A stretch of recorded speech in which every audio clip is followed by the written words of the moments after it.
Ate, nakakain po ba yung wax ng Babybel? Hindi siya nakakain kasi nga wax siya. Hindi siya recommended kainin.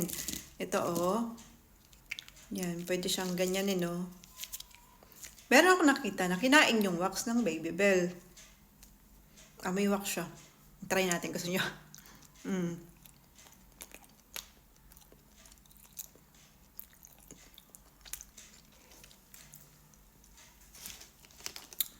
Walang lasa. Hindi naman siya makakasama sa kalusugan, pero hindi siya recommended kainin. Kaya wag nyo tingnan nyo. Pero parang ang sarap. Ang kunat niya. Ayun ang kunat. Parang ang sarap lang nguyang-nguyain. Pero wag nyong lulunukin. Kung meron kayong Babybel sa bahay, wag nyo lulunukin.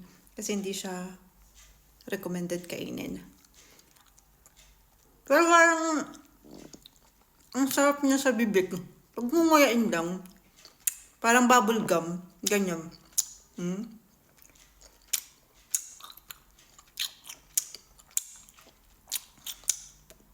Pero hindi siya natutunaw.